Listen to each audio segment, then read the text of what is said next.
말씀 봉독하겠습니다. 오늘 말씀 본문은 누가복음 15장 1절부터 10절입니다. 모든 세리와 죄인들이 말씀을 들으러 가까이 나아오니 바리새인과 서기관들이 수군거려 이르되 이 사람이 죄인을 영접하고 음식을 같이 먹는다 하더라. 예수께서 그들에게 이 비유로 이르시되 너희 중에 어떤 사람이 양 100마리가 있는데 그 중에 하나를 잃으면 99마리를 들에 두고 그 잃은 것을 찾아내기까지 찾아다니지 아니하겠느냐. 또 찾아낸즉 즐거워 어깨에 메고 집에 와서 그 벗과 이웃을 불러 모으고 말하되 나와 함께 즐기자. 나의 잃은 양을 찾아내어노라 하리라. 내가 너희에게 이르노니 이와 같이 죄인 한 사람이 회개하면 하늘에서는 회개할 것 없는 의인 99으로 말미암아 기뻐하는 것보다 더하리라. 어떤 여자가 10 드라크마가 있는데 하나를 잃으면 등불을 켜고 집을 쓸며 찾아내기까지 부지런히 찾지 아니하겠느냐. 또 찾아낸즉 벗과 이웃을 불러 모으고 말하되 나와 함께 즐기자. 잃은 드라크마를 찾아내어노라 하리라. 내가 너희에게 이르노니 이와 같이 죄인 한 사람이 회개하면 하나님의 사자들 앞에 기쁨이 되느니라. 아멘. 아멘. 네. 오늘 예배 자리에 오신 여러분을 축복하고 환영합니다. 지난 27일 우리 선교 채플에 여러분 큰 감동과 은혜가 있었으리라 믿습니다. 그 선교 결의 헌신의 작정들도 많이 하신 것을 보니까 저에게 참 감동이 되었습니다. 올해 우리 서울 CCC에 하나님의 크신 축복이 임해서 많은 신입 회원들이 늘어나고 또 함께 참여하는 모습들이 달마다 이렇게 늘어나는 것을 보면서 정말 그 초대교회 때 사도행전에 임했던 성령의 역사가 우리 각 캠퍼스마다 정말 그 임하여서 새로운 부흥의 길로 우리를 인도하고 계시다라는 것을 느끼게 합니다. 정말 여러분 감사하고 특별히 그러한 부흥의 불시의 자리가 바로 이 주일 채플에서 시작되고 여기 모인 우리 서울 모든 우리 순장님들과 우리 함께하는 지체들이 한마음 한뜻으로 우리 공동체에 주신 하나님의 그 비전과 그 사명을 우리가 충실한 그런 공동체로 서나가기를 또한 기도해 봅니다. 여름 수련회가 다음 달 내일이면 이제 5월이니까 6월에 이제 기다리고 있습니다.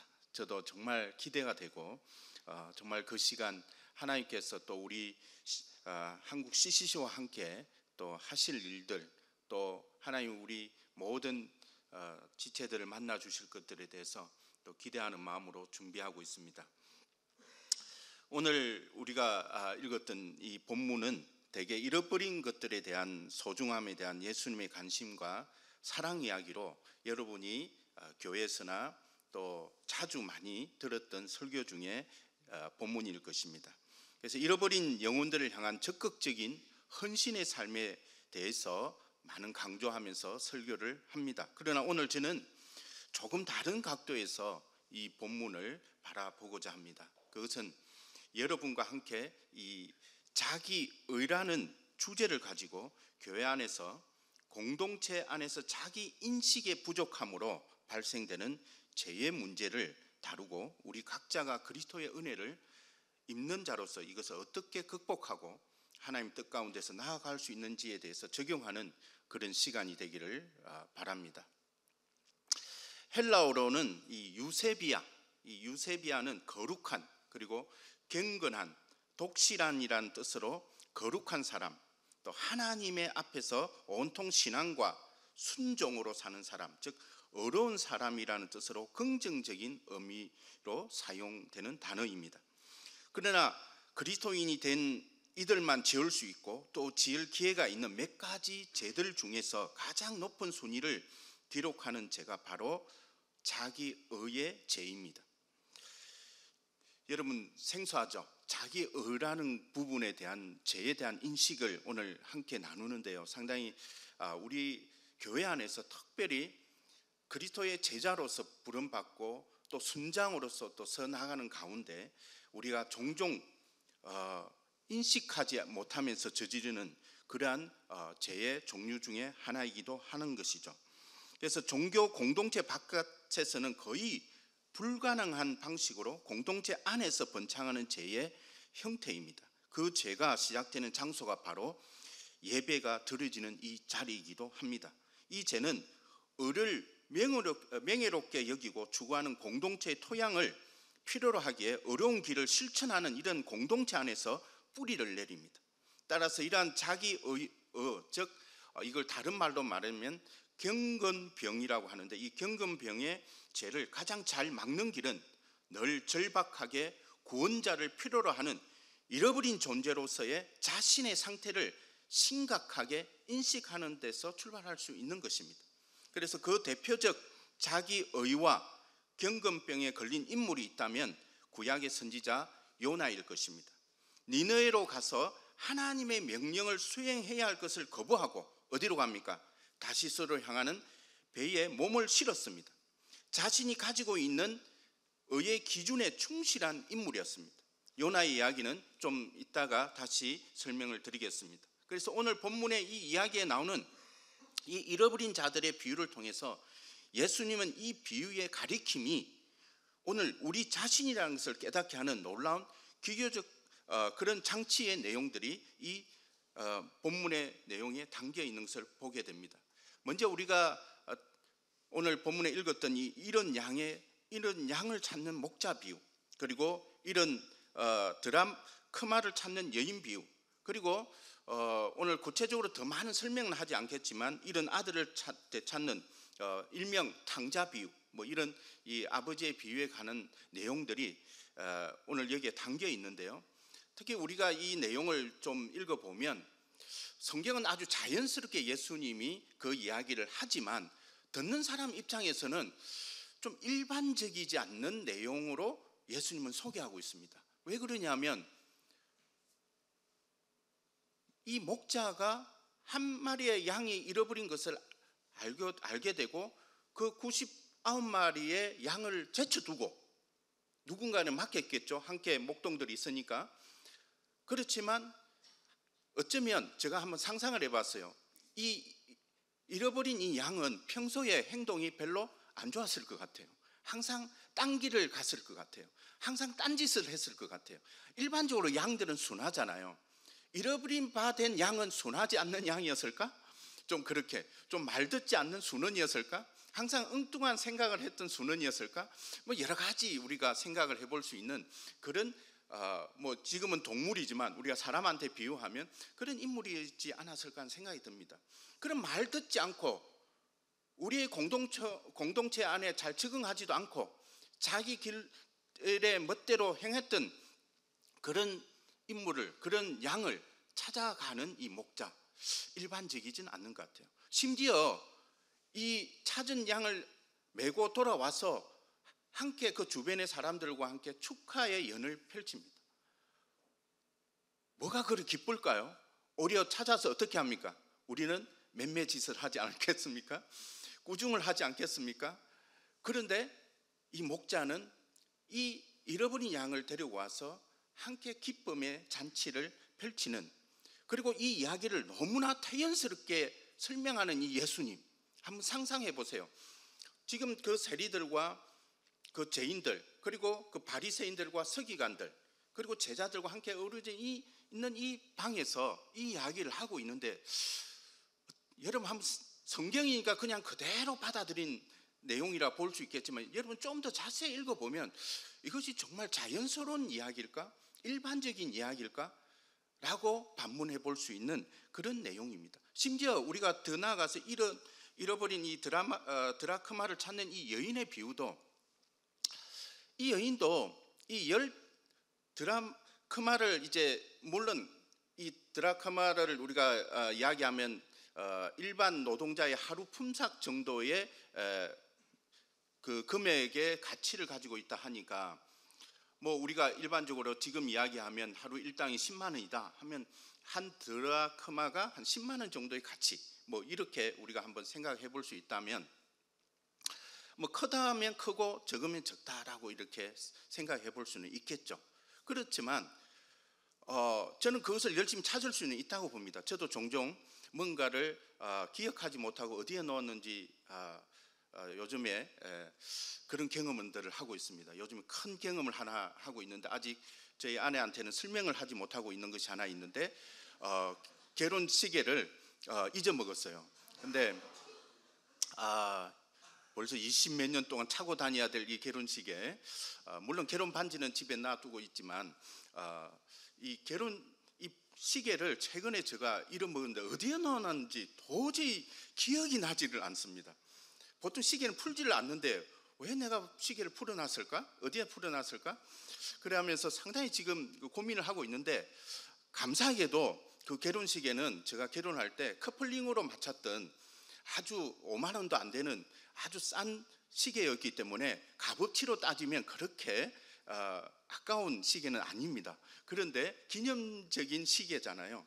그러니까 그것을 찾고자 하는 마음은 있는데 아직 설명을 못해서 하여간에 나중을 호환을 한번 생각해 보면 상당히 두렵기도 합니다. 근데 어쨌든 이 여인에게는 이 한 드라크마를 찾아서 상당히 기뻤을 것 같아요. 열심히 찾았다고 합니다. 샅샅이 찾았습니다. 청소기를 다 동원해서라도 뽑아서 그 동전 하나를 찾았던 것 같아요. 그런데 문제는 찾았으면은 그것으로 만족하면 되는데 그 찾음의 기쁨을 이웃들과 함께 또 잔치를 배설합니다. 10만 원을 찾았는데 100만 원치의 잔치를 배설하는 어리석음의 장면을 우리는 보게 되는 것입니다. 그러니까 이 이야기도 일반적이지 않는 이야기 중에 하나인 것이죠. 세 번째, 탕자 비유는 더 가관입니다. 어떻게 아버지가 돌아가시기도 전에 유산을 달라 해가지고 나가서 탕진해버린 이 아들이 와서 그 돌아온 아들을 부둥켜 안고 다시 옷을 입히고 잔치를 배설하고 자기 자리를 묵묵히 지켜가는 이 큰아들은 그렇게 안아주거나 그렇게 하지는 않잖아요. 어쨌든 이 큰아들이 봤을 때는 이 작은 동생이 너무나 못된 동생이었고 못된 아들이었는데 어떻게 아버지가 이를 용납할 수 있느냐, 그리고 잔치를 배설할 수 있느냐에 대한 이야기의 내용입니다. 그러니까 상당히 일반적이지 않는 이런 비유의 내용을 오늘 예수님은 듣는 자들에게 말을 하고 있습니다. 그래서 이 이야기의 배경이 예수님에 대해서, 그렇다면 왜 예수님이 이렇게 접근을 했을까? 그리고 일반적이지 않는 이런 비유의 내용으로 설명을 하고 있었을까? 그것은 예수님에 대해서 비판적이고 그의 태도에 대해서 투덜대는 이러한 바리새인들과 성경학자들이 일으킨 이야기에서 출발한다는 것을 볼 수가 있습니다. 예수님의 초점이 누구한테 있었냐? 바로 바리새인들과 서기관들, 즉 성경학자들에게 맞춰져 있는 것을 보게 됩니다. 그래서 우리가 1절 말씀에서 보면 예수님이 접촉한 대상자들은 기존의 신앙적 배경의 이방인이라 할 수 있는 이러한 세리와 죄인들, 불쾌한 사람들, 팽파이 나쁜 사람들이었습니다. 예수님은 이러한 자들을 오히려 어떻게 하고 있습니까? 환영하고 편안하게 대하시는데 그 방식이 이들과 같이 음식을 먹는 행위로서의 친밀도를 보여주고 있습니다. 그 당시 음식을 함께 먹는다는 것은 최고의 친밀도를 형성하는 모습을 보여주는 내용입니다. 그에 반해서 이 2절에 보면 바리새인과 서기관들의 반응이 어떻습니까? 이런 장면을 보고 수근거린다는 표현이 나오고 있습니다. 이 수근거린다는 이 말은 웅을대다, 툴툴대다, 투덜대다. 여러분 어떤 일에 여러분 사역을 하다 보면 투덜거리죠? 많이 투덜거렸죠? 간사님 왜 저래? 우리 순장님 왜 저래? 또는 간사님들은 저 순원은 왜 저래? 순장은 왜 저래? 또는 책임 간사님 왜 저래? 이래 하면서 투덜거리는 우리 공동체의 모습은 아주 자연스러운 모습입니다. 예. 그래서 아주 좋은 담화가 있죠. 뒷담화라고. 예. 아주 그래 죄송합니다. 예. 그래서 아직 못 알아들었어요? 예. 뒷담화가 우리의 유행이죠. 어쨌든 투덜거리는 그런 장면들이 우리의 공동체 안에서는 많이 보여지고 있는 것 같습니다. 그래서 누가복음의 이 단어가 19장 7절에 한 번 더 사용됩니다. 예수님이 삭개의 집으로 들어가는 것을 보고 사람들이 수군거리는 이 불평의 행위를 표현하고 있습니다. 이러한 단어 사용은 다른 복음서 기자가 사용하지 않고 누가만 이 단어를 사용하고 있는데, 누가는 70인역의 가장 정통한 사람으로서 그가 선택하는 단어들은 옛 히브리 성경에 나오는 이스라엘의 기초가 되는 이야기들을 암시하고 있습니다. 그래서 이 투들대다는 이 단어는 출애굽기 15장 24절과 16장 2절에 처음으로 사용이 되었습니다. 그래서 그 15장 24절에 보니까 백성이 모세에게 원망하여 이르되 우리가 무엇을 마실까 하며, 그리고 16장 2절에 보니까 이스라엘 자손 온 회중이 그 광야에서 모세와 아론을 원망한다는 이 말씀이 나오는데, 이스라엘 백성들이 출애굽하여서 홍해를 건너서 광야의 힘든 여정에 돌입하게 되는 거죠. 이 과정에서 이스라엘 백성들이 모세와 아론을 향하여서 원망한다. 이 원망한다는 이 단어가 투덜댄다는 말입니다. 그래서 원망하면서 애굽 땅을 그리워하며 투덜대는 이러한 이야기입니다. 그들의 안전지대를 벗어난 것에 대해서 불만과 분노였던 것입니다. 누가는 이것을 예수님의 사마리아 지역 방문과 오늘 이렇게 연결하고 있는 것입니다. 사람들은 그동안 적대시하고 회피한 지역인 사마리아 지역으로 사람들을 데리고 들어가서 이교도들과 죄인들이 사는 지역에서의 예수님의 모습을 이렇게 받아들이기 힘들었던 것입니다. 이들의 이 도덕주의는 바로 그들이 형성해 놓은 이런 안정과 안전이며 그것을 그리워했던 것입니다. 스스로 여겼던 그들의 즉 유세비아, 거룩한 의로움이라는 이 형용사를 쓰면서 기준을 세웠던 이 이스라엘 백성들이나 바리새인들, 그리고 서기관들에게는 예수님이 이렇게 접촉하는 대상자들의 불결함을 온전히 받아들이지 못함으로 오는 혼란과 방향성을 잃는 모습을 오늘 이렇게 보여주고 있는 것입니다. 그들은 누구보다 하나님을 예배하며 경건하고 독실한 신앙인의 모습을 갖춘 자들이기에 그들의 기준에는 자신들이 어렵고 선하다고 여기고 있는 것입니다. 그러기에 이미 예수님이 만나고 찾고 있는 이 잃어버린 영혼들은 정말 나쁜 이미지의 대상자들이며 불경건하고 거룩하지 않은 자들을 상대하고 싶지 않다는 것이 그들의 솔직한 정서였을 것입니다. 여러분은 어떠합니까? 신학기가 시작되고 많은 사람들이 우리의 공동체로 들어오고 있습니다. 다양한 사람들을 보게 되죠.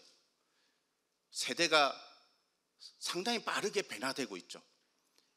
20학번이 달랐고 21학번이 다르고 2학번이 다르고 23학번이 다르고, 어느덧 20학번은 우리 세대는 나 때는 하면서 23학번들을 맞이하고 있을 것 같아요.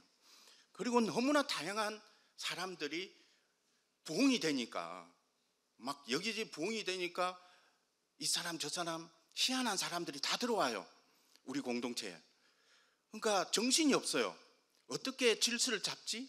어떻게 기준을 세우지?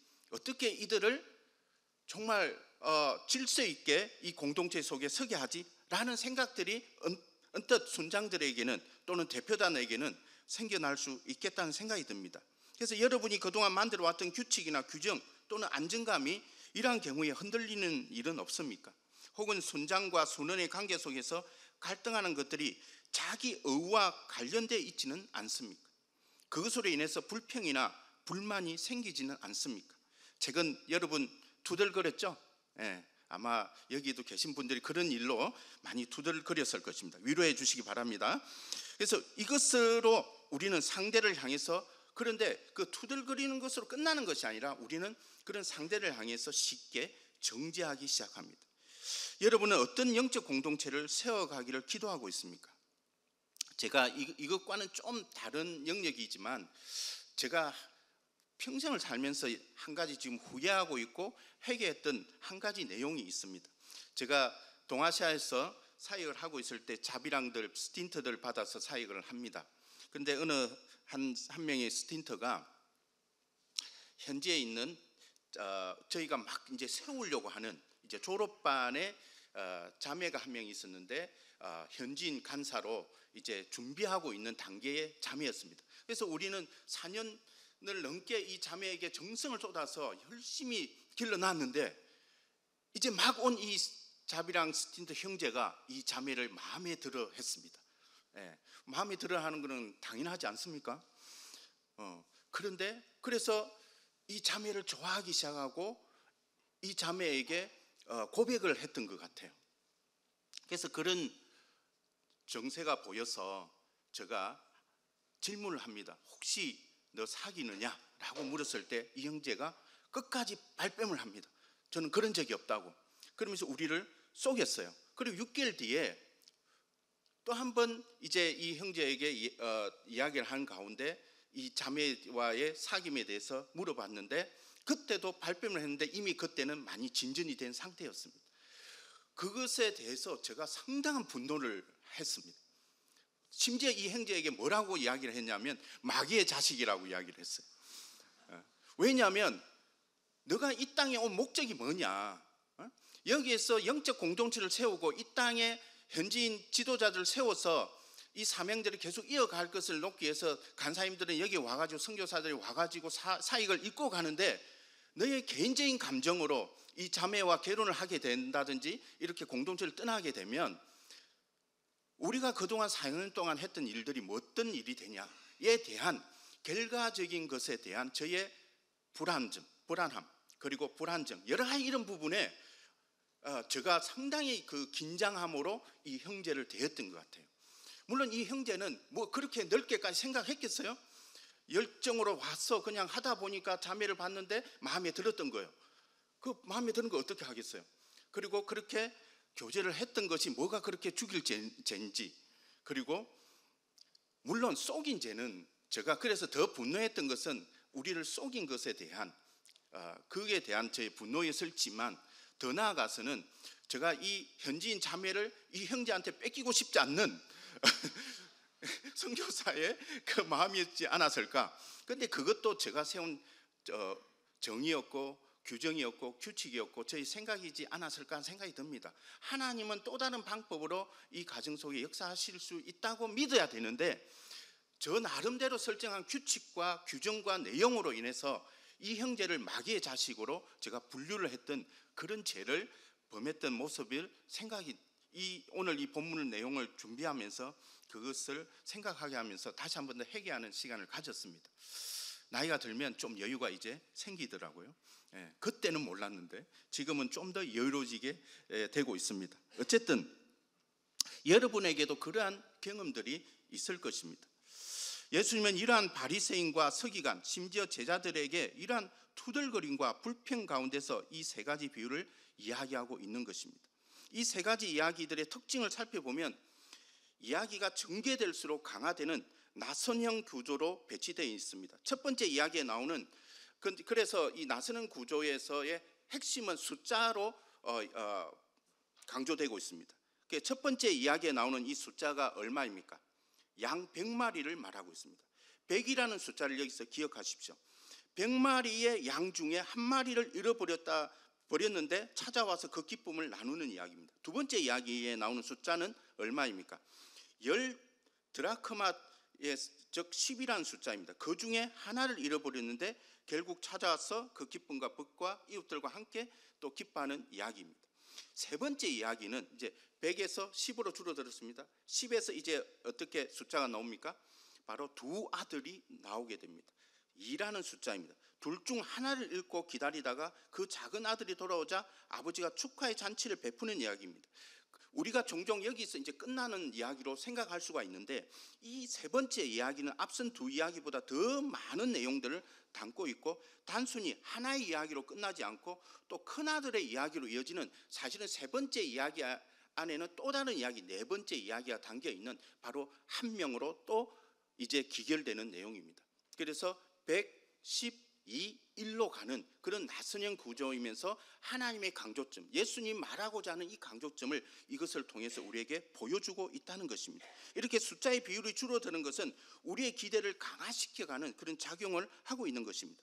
앞선 두 이야기는 목자 99마리의 이 양들을 두고 잃어버린 한 마리의 양을 찾아 나서는 이런 적극성을 우리에게 보여주고 10 드라크마 중 하나를 잃어버린 여자가 집안 구석구석을 살피면서 부지런히 찾는 적극성을 공통적으로 보는 것과 달리 그래서 이 두 이야기는 앞선 두 이야기는 하나님의 이런 적극적인 잃어버린 영혼을 향해 찾아가는 그런 열정을 우리에게 보여주는 것과 달리 세 번째 이야기의 아버지와 같은 방식으로 찾아가는 모습은 그런 적극성보다는 어떻습니까? 수동적인 기다리는 행위의 모습을 우리에게 보여주고 있습니다. 여기서 기다리는 행위는 단지 수동적인 의미로 제한되는 것이 아니라 다른 사람들이 구원에 참여할 수 있는 이런 시간과 공간을 우리에게 마련해 주는 의미로 해석할 수가 있습니다. 하지 않는다, 우리가 하지 않는다라고 말할 때 이 하지 않음의 내용은 어떤 것을 적극적으로 해결하지 않는 행위로 말하고 있습니다. 그래서 이런 하지 않음은 자아의 거리두기와 포괄적이지만 강압적이지는 않는 하나님의 방식에 대해 이해를 요구하고 있습니다. 수동성은 그리스도께서 대신하여 죽으신 우리 안에, 교회 안에, 그리고 이 세상 안에서 소리 없이 일하시는 성령께 자리를 그렇게 내어줍니다. 내가 적극적이지 않는 그 이면에는 또 하나의 하나님의 역사하심을 우리가 기대하는, 그래서 하나님이 보여주시는 것은 성령의 역사하심과 성령의 개입하심을 우리에게 또 나타나는 이 모습이 여기에서 나타나는 것을 볼 수가 있는 것이죠. 그래서 성령의 사역은 그 하나님의 간절함과 깊은 사랑을 우리의 눈으로 볼 수 있도록 나타나는 방식이 아닌 내밀한 방식으로 간섭하고, 그 모습이 어느덧 좀 수동적이면서 그러나 시간적 여유를 가지고 기다려주는 모습 속에서 이 세 번째 이야기의 그 깊이를 우리에게 전달하고 있는 것을 볼 수가 있습니다. 우리는 다른 사람의 필요를 채우는 일이나 다른 사람의 구원에 관한 일에 적극성을 가지고 열정을 다하는 모습을 보게 됩니다.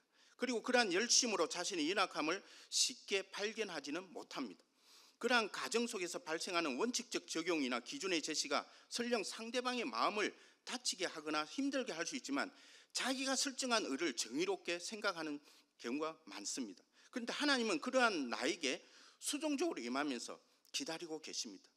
이것이 하나님의 나를 향한 관심이고 인격적 관계로 서 계시다는 반증입니다. 그래서 하나님의 이 사역의 방식이 상당히 적극성과 수동성을 동시에 보여주면서 우리가 어떻게 이 공동체 안에서 서 나가야 될지, 우리의 자세가 어떠해야 함을 동시에 보여주는 모습 중에 있습니다. 어떤 부분은 우리가 적극적으로 빠르게 행동해야 될 부분이 있다면, 또 하나의 부분은 어느 정도 기다림과 인내의 영역도 동시에 나타나면서 우리 공동체가 어떻게 건강한 하나님의 마음을 담은 공동체로 서야 될 것에 대해서 보여준다는 말씀입니다.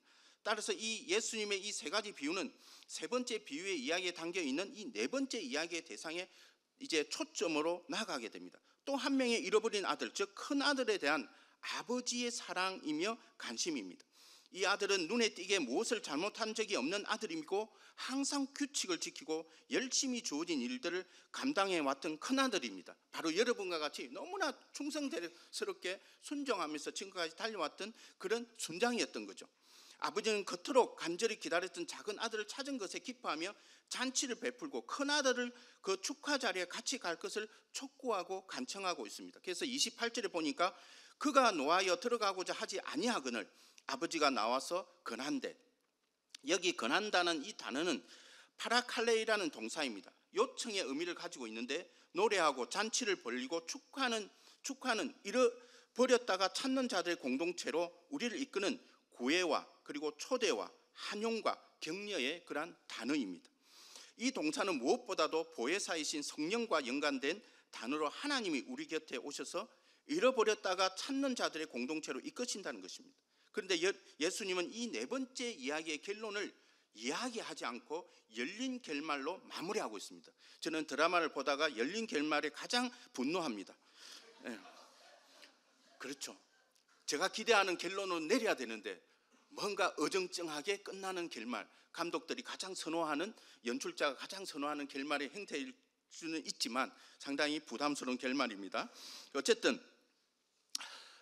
결말이 없다는 것은 지금 이 비유의 이야기를 경청하는 자로 하여금 그 결말을 완성하도록 하기 위함의 장치입니다. 즉 백성 중에 하나에서 출발해서 10 중에 하나, 그리고 2 중에 하나에서 이제는 바로 하나의 초점을 맞추고 있습니다. 그 하나가 누구입니까? 투덜대는 사람들, 바리새인이나 서기관들, 그리고 자기 의로 충만한 백성들이며 바로 우리 자신들일 수 있겠습니다. 이스라엘 백성들에게 이 잃어버린 것들에 대한 이해는 어떤 민족보다 강합니다. 나라를 잃어버린 백성들의 경험을 하고 있는 자들입니다.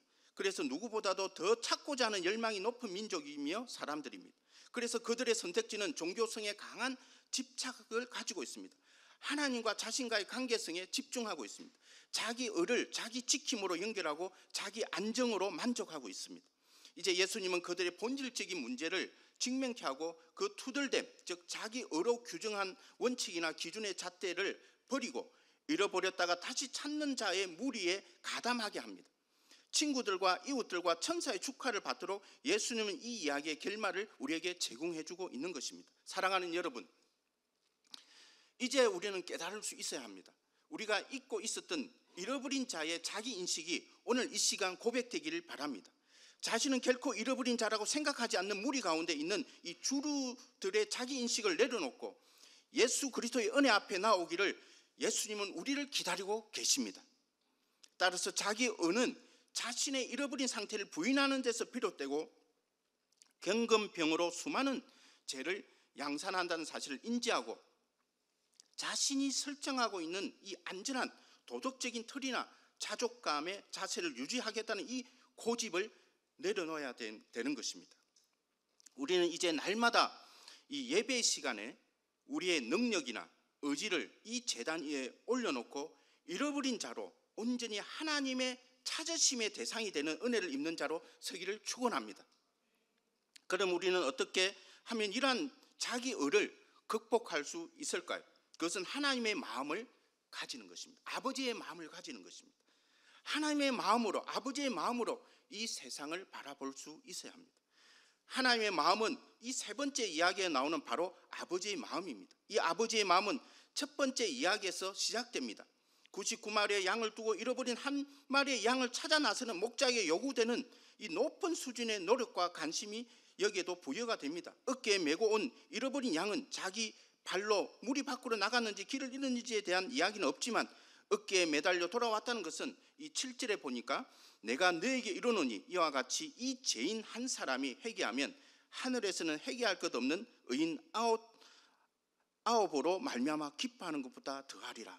분명한 것은 죄인으로 묘사되고 있다는 것입니다. 잃어버린 자는 죄인으로 회개를 통해서 하나님의 의를 힘입어 하나님의 자녀가 되는 구원받을 대상자임을 보여주고 있습니다. 아버지의 마음은 그 한 마리에 대한 정성이 99마리보다 덜 하지 않는 사랑의 깊이를 우리에게 전달하고 있는 것입니다. 제가 또 남 이야기를 합니다.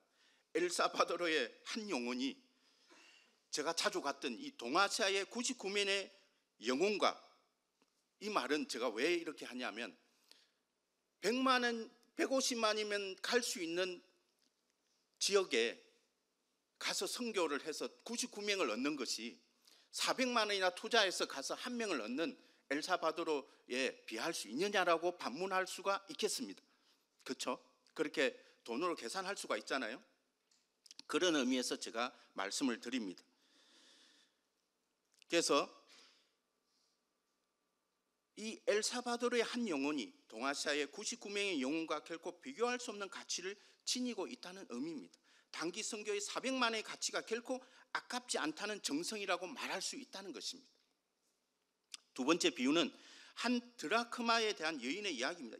한 드라크마는 아까 이야기했던 것처럼 그 품삯의 사람의 하루 품삯에 해당되지만 어쩌면 이 가난한 여인의 모아뒀던 가족 미천이 아닐까 그렇게 생각됩니다. 그러기에 이 여인은 이 동전을 찾기 위해서 온갖 정성을 다해서 찾고 있었던 것입니다.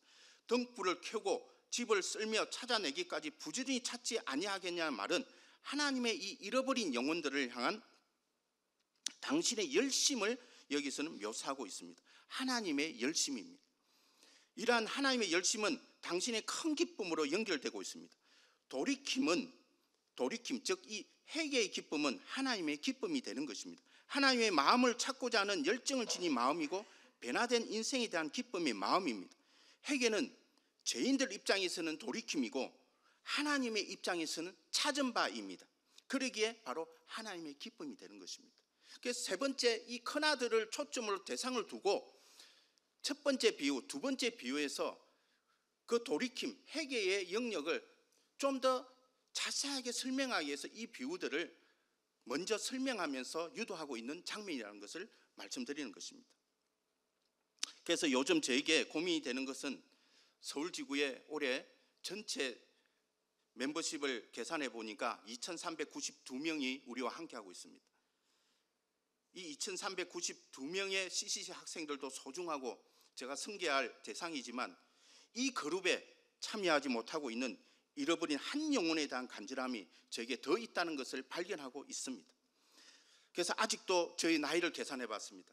아직도 젊은 나이였습니다. CCC 나이로는 이제 33살입니다. 아주 젊은 청년입니다.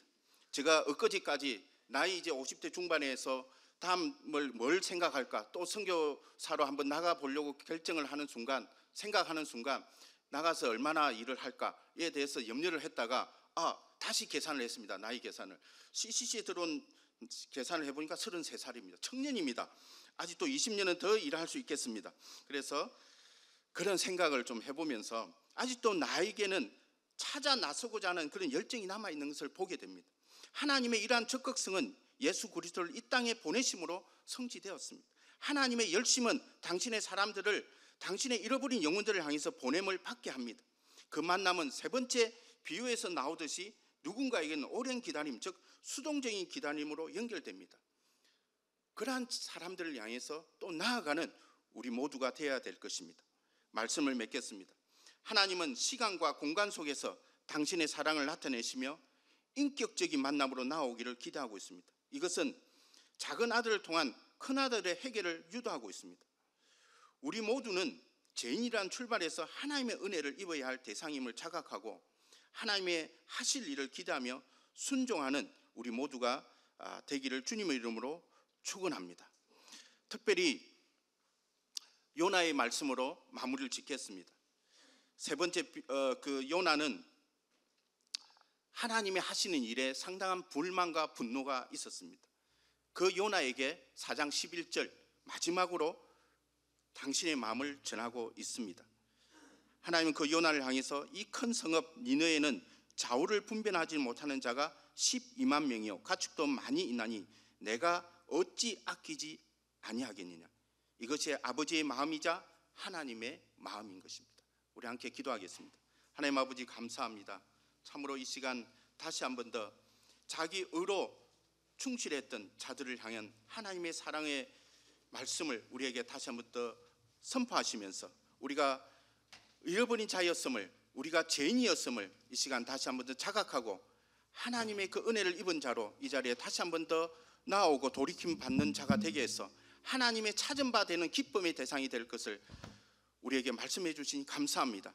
이 자리에 모인 우리 모든 한 사람 한 사람이 하나님의 찾은 바 된 기쁨의 대상으로 나아가게 해주시고, 그래서 정말 그 하나님의 마음을 가진 인생으로 하나님이 우리에게 일하실 것을 기대하면서 나아가는 또한 순종으로 이어질 수 있도록 역사하여 주옵소서.